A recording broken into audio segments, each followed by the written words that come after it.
Hi, this is Mr. V again. We're going to do some more practice with Tinkercad. So today I want to show you the rotation tools and then also how to add a hole to a shape. So we're going to start with a box.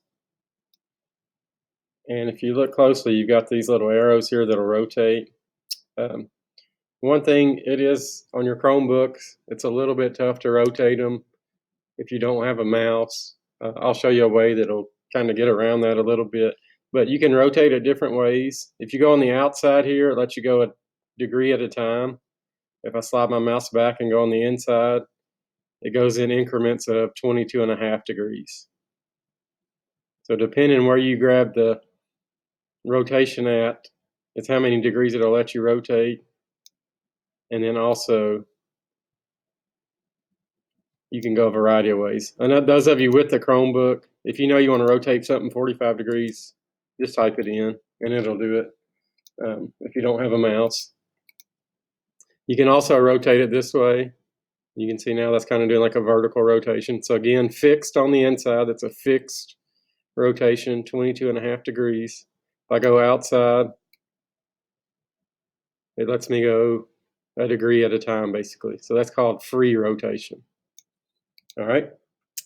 Another thing we learned yesterday, a couple of you had asked about how to elevate the object or hover it. So if you click this cone above the shape and drag it up, it'll let you raise it, and you can even go below the work plane.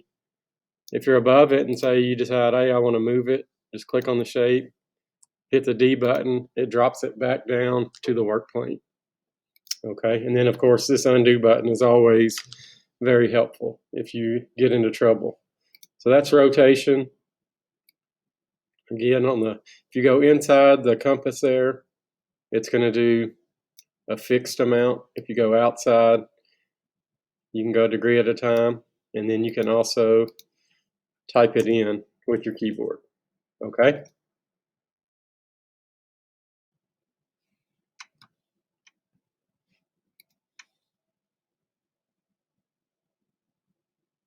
So now I want to look at the hole feature. Over here you've got, if you notice this box and cylinder, they're not a color like these are. That's because these are actually your basic holes. Okay? Now you could draw any of these shapes and turn them into a hole later. We'll go over that. So I'm going to delete this one just to start over. So I'm going to drag a new box out here. And anytime you want to change the color, just click where it's shaped, and you can choose from a variety of colors.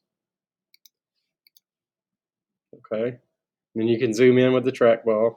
So now I want to add a hole. I'm going to add a circle hole. So I'm going to drag this whole cylinder. Okay, you can see right now that's pretty big. So I'm going to hold shift and click this corner and make it smaller. I'm going to make it go down to 12. Okay, so that's 12. The diameter of that circle is 12 both ways. Okay,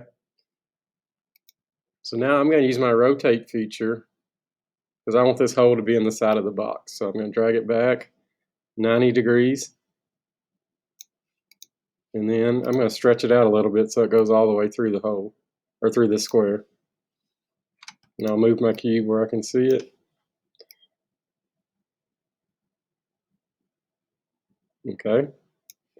Now to center it up, I'm going to use that align tool. So I'm going to draw a box, touch both shapes, and hit my align. And I'm going to put it in the center, and then in the center. And that's the perfect center of that cube. Okay. So now I've got a solid and a hole, and I want to make that hole go through the cube. So I'm going to highlight both shapes, make sure I touch them both, and then I'm going to hit group. And now you can see I've got a hole going through that cube.